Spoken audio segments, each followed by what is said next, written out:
2014 के लोकसभा चुनाव में सबसे दिलचस्प मुकाबला हो रहा है वाराणसी में। काशी से चुनाव मैदान में है बीजेपी के पीएम पद के उम्मीदवार नरेंद्र मोदी। यहां का चुनावी महाभारत इसलिए दिलचस्प है क्योंकि काशी से ही अरविंद केजरीवाल भी चुनावी मैदान में हैं। इसके अलावा कांग्रेस उम्मीदवार भी नरेंद्र मोदी को जोरदार टक्कर दे रहे हैं। आइए आपको पहली बार बताते हैं कि कैसे काशी में नरेंद्र मोदी की सेना और काशी में आए मोदी के सिपाहियों का ताल्लुक कहां से है।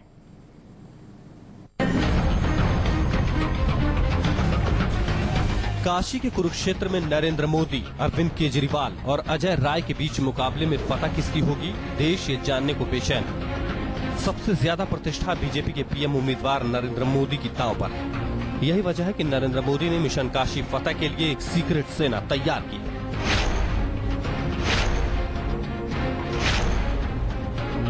जी हां, काशी फतह के लिए नरेंद्र मोदी ने एड़ी चोटी का जोर लगाया है। ये ऐसा सीक्रेट प्लान है जिसे वाराणसी की सकरी गलियों और चौक चौराहों पर महसूस करना मुश्किल है। हम आपको नरेंद्र मोदी के सीक्रेट प्लान के बारे में बताएं, उससे पहले सुनिए मोदी के खास सिपहसालार अमित शाह का ये बयान। अब तक यूपी में मोदी की लहर थी, भाजपा की लहर थी। ये लहर मोदी जी के नामांकन करने के साथ ही सुनामी में परिवर्तित हुई है और इस लहर के कारण सपा, बसपा, कांग्रेस तीनों का सफाया उत्तर प्रदेश में निश्चित है। ये सिर्फ सियासी शगुफा नहीं है, बल्कि अपने नेता को बनारस में जीत दिलाने के लिए अमित शाह के सियासी शतरंज की बिसात पर एक एक मुखरिज तैनात कर दिए गए हैं। बनारस के चुनाव में बीजेपी के 28,000 कार्यकर्ता मोर्चे पर रहेंगे। इनमें से अधिकतर कार्यकर्ता गुजरात से बुलाए गए हैं। स्थानीय कार्यकर्ताओं से ज्यादा सक्रिय भूमिका गुजरात से आए कार्यकर्ता निभा रहे हैं।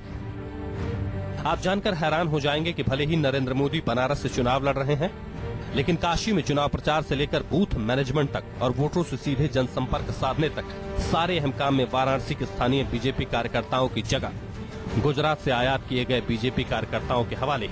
दिलचस्प है कि स्थानीय बीजेपी विधायकों और नेताओं को भी वाराणसी में मोदी के मैनेजमेंट में चल रहे चुनाव कैंपेन की हवा नहीं है। आप 3 विधायक हैं यहाँ पर, उसमें से आप एक हैं 22 साल से, आप 20-22 साल से विधायक हैं। आपको चुनाव प्रचार की क्या जिम्मेदारी बीजेपी की तरफ से मिली है? कोई जिम्मेदारी नहीं। हमारी पार्टी इतनी अच्छी है कि हमको कोई जिम्मेदारी नहीं दी है। पार्टी भी जानती है हम प्रचार में रहेंगे, हम मिलने जुलने में लगे रहेंगे बस। और हम भी जानते हैं हमारा क्या उत्तरदायित्व है, मुझे क्या करना चाहिए। पार्टी की ओर से हमारे ऊपर कोई जिम्मेदारी नहीं। हमारे यहाँ बनारस में कुछ लोग जरूर आए हुए हैं, वो उत्साह के लिए कि हमें भी चलना है बनारस में, वो आए हुए हैं। लेकिन वो हमारे योजना में काम कर रहे हैं, योजना हम लोग बना रहे हैं।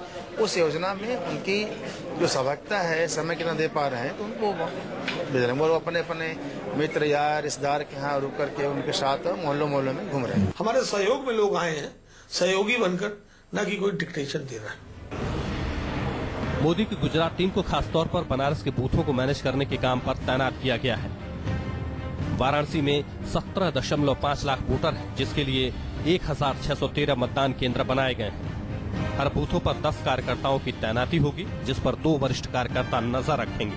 हर बूथ पर 2 महिला कार्यकर्ताओं की मौजूदगी, हर बूथ पर एक बूथ अध्यक्ष होगा। बूथ पर 20 यूथ का नया फॉर्मूला तैयार किया है। पूरे बनारस लोकसभा क्षेत्र के 1613 बूथों पर एक अलग किस्म का मैनेजमेंट किया गया है, जिसमें कम से कम 10 यूथ होंगे, 2 महिलाएं होंगी, 2 सीनियर सिटीजन होंगे।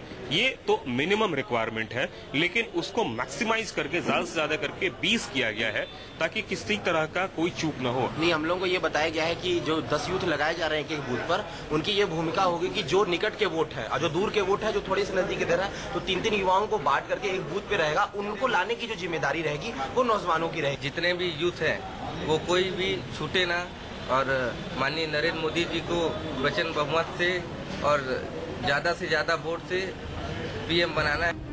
अब तक 1400 मतदान केंद्रों के लिए मोदी के सिपाहियों की तैनाती हो चुकी है। इसके अलावा बनारस के 5 विधानसभा क्षेत्रों में मोदी की टीम लगातार पसीना बहा रही है। बनारस की चुनावी आबो हवा में ये सवाल भी उछलने लगा है कि जब मोदी की कैंपेन के लिए गुजरात से आए लोगों को ही जिम्मेदारी दी गई है, तो स्थानीय नेताओं का क्या काम है। सबसे बड़े तो स्टार प्रचारक नरेंद्र मोदी जी स्वयं है, जो यहाँ के उम्मीदवार हैं। हम सभी आते हैं उत्साह से काम करने के लिए। ऐसा है, यहाँ रविंद्र जायसवाल जी हैं, यहाँ संजय जी हैं, अशोक पांडे जी आपको बताएंगे, इस पर बताएंगे। लेकिन मोदी के मैनेजरों के लिए स्थानीय नेताओं के गिले शिकवे सुनने का वक्त नहीं। वो इस बात के लिए एड़ी चोटी का जोर लगा रहे हैं कि काशी के कुरुक्षेत्र से नरेंद्र मोदी विजयी बने और दिल्ली की गद्दी पर पहुंचे। अगर बात नरेंद्र मोदी की करें तो बाकायदा बाहर से लोगों को बुलाकर, हर तबके के लोगों को बुलाकर एक मैनेजमेंट की कोशिश की जा रही है ताकि चुनाव की जीत किसी भी हाथ में पाया जा सके। कैमरामैन धीरज के साथ कुमार कुंदन, वाराणसी, न्यूज़ 24। सवाल है कि हर काम स्ट्रैटेजी के साथ करने वाले नरेंद्र मोदी काशी के कुरुक्षेत्र को जीतने के लिए क्या दांव चल रहे हैं। आइए आपको बताते हैं और क्या है नरेंद्र मोदी के काशी प्लान में। नरेंद्र मोदी उन नेताओं में हैं जो सियासत के अखाड़े में सिर्फ जमीन से लड़ाई ही नहीं लड़ते। नरेंद्र मोदी और उनकी टीम साइबर दुनिया पर भी बारीक नजर रखती है। वाराणसी में भी मोदी का साइबर संसार सज चुका है।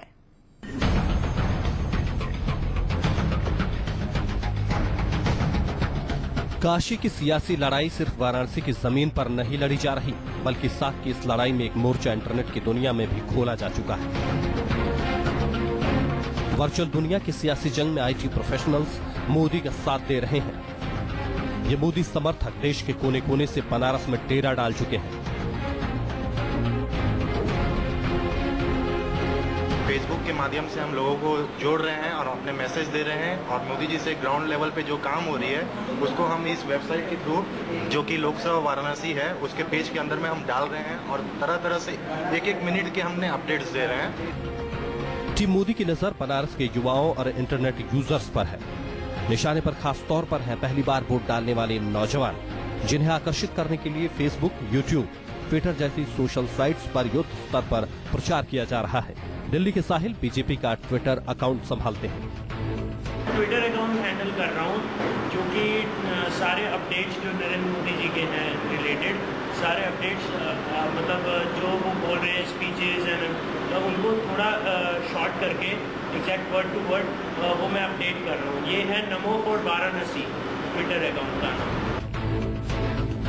ये तस्वीरें बीजेपी वॉर रूम की है, जिसका कंट्रोल गुजरात से आए एक्सपर्ट के हाथों में है। इस रूम से मोदी के बारे में सोशल साइट्स पर चल रही गतिविधियों पर नजर रखी जाती है और अमित शाह को हर जरूरी इनपुट तत्काल भेजी जाती है। इसलिए नरेंद्र मोदी को ही पीएम बनना। इसके अलावा इसी कंप्यूटर रूम से उत्तर प्रदेश के पूरे पूर्वांचल पर भी नजर रखी जा रही है। हम जरा अपने मतलब सोशल मीडिया में तर्क वितर्क में नहीं पड़ते। हमारा ये चीज़ है कि मोदी जी का भी अगर आप इंटरव्यू वगैरह देखिए तो पॉजिटिव डायरेक्शन में ज़्यादा हम अपना क्षमता प्रतिरोध को रोकने में नहीं लगाते, हम प्रतिरोध करने में। हमारा टोटल काम ये करने का है कि हम अपना हमारा क्या एग्जिस्टेंस है, हम किस बल पर एग्जिस्ट इस समय प्रेजेंट टाइम में कर रहे हैं, उसको शो करने का कि हम हमारी खूबी क्या है, क्या अच्छा है, बस यही। इतना ही नहीं, वाराणसी में बीजेपी के वॉर रूम की तस्वीर भी बदल गई है। राष्ट्रीय नेताओं की प्रेस कॉन्फ्रेंस के लिए इसे खास तौर पर तैयार किया गया है। इसके अलावा बड़े नेताओं के टीवी डिबेट्स के लिए खास इंतजाम किए गए हैं। जानकारी के मुताबिक अब बीजेपी का हर बड़ा नेता वाराणसी में कम से कम एक दिन रहेगा और यहीं से प्रेस कॉन्फ्रेंस करेगा। राजीव रंजन के साथ कुमार कुंदन, न्यूज़ 24, वाराणसी। वाराणसी में टीम नरेंद्र मोदी के कैंपेन की पड़ताल बताती है कि बीजेपी के पीएम पद के उम्मीदवार ने चुनाव को मार्केटिंग और मैनेजमेंट की शक्ल दे दी है। टीम मोदी के कंप्यूटर में एक एक गली, गली के अंदर की गली, एक एक वोटर, वोटर का मिजाज, सब कुछ कैद है। बकायदा वाराणसी के वोटर्स का मिजाज भापने के लिए हर 2 हफ्ते में सर्वे हो रहा है और उसी हिसाब से चुनावी रणनीति बदली जा रही है। मोदी की सेना वाराणसी के जातिगत समीकरण के हिसाब से भी स्ट्रैटेजी बदल रही है। देश में धुआंधार रैलियां कर रहे नरेंद्र मोदी बनारस को ज्यादा वक्त नहीं दे पा रहे, लेकिन मोदी की कमी टीम गुजरात के साथ साथ पार्टी के बड़े नेताओं की मौजूदगी से पूरी करने की तैयारी है। रैलियों, सभाओं, साइबर दुनिया में नरेंद्र मोदी के लिए प्रचार करने के साथ साथ टीम मोदी ने बनारस के आम लोगों का मिजाज भांपने की एक खास तैयारी की है। इसके तहत डोर टू डोर कैंपेन के लिए कार्यकर्ताओं की तैनाती की गई है। जनता का मिजाज भांपने के लिए सर्वे एजेंसी लगाई गई है, जो अब तक 2 सर्वे कर चुकी है और जरूरी इनपुट दे चुकी है। हर 15 दिनों बाद टीम मोदी बनारस के लिए अपनी रणनीति बदल देती है। मंडल स्तर प्रचार मॉनिटरिंग पर विशेष ध्यान दिया गया है और नरेंद्र मोदी की 3D रैलियों की भी व्यवस्था की गई है। इसी रणनीति का हिस्सा है कि जैसे ही कौमी एकता दल के मुखिया मुख्तार अंसारी ने अरविंद केजरीवाल को समर्थन दिया, टीम मोदी ने फौरन रणनीति बदल दी। इसी तरह अजय राय के चुनाव मैदान में उतरने के साथ ही टीम मोदी ने कृष्णानंद राय की पत्नी अलका राय को सामने कर दिया। बाकायदा बीजेपी के राष्ट्रीय नेताओं के साथ अलका राय ने प्रेस कॉन्फ्रेंस भी की। Now I am over now. Alka ji से कोई सवाल पूछना है?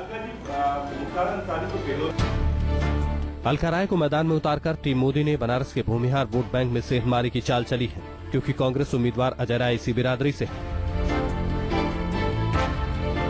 यह हाल बीजेपी के बड़े नेताओं की प्रेस कॉन्फ्रेंस करने के लिए तैयार किया गया है। इसमें ताजा अटल बिहारी वाजपेयी की तस्वीर लगाई गई है। यहाँ नरेंद्र मोदी से ज्यादा तवज्जो वाजपेयी को मिली है। संकेत साफ है बनारस के ब्राह्मण वोटों को साधना। पूरे देश में नरेंद्र मोदी की लहर भले चल रही हो, लेकिन काशी का कुरुक्षेत्र जीतने के लिए नरेंद्र मोदी और बीजेपी के रणनीतिकार हर जाति और सियासी समीकरण साधने में जुटे। अजय राय और अरविंद केजरीवाल के हर कदम पर बीजेपी की पैनी नजर है। यानी बीजेपी के प्रधानमंत्री पद के उम्मीदवार नरेंद्र मोदी बनारस में अपने विरोधियों को कतई हल्के में नहीं ले रहे।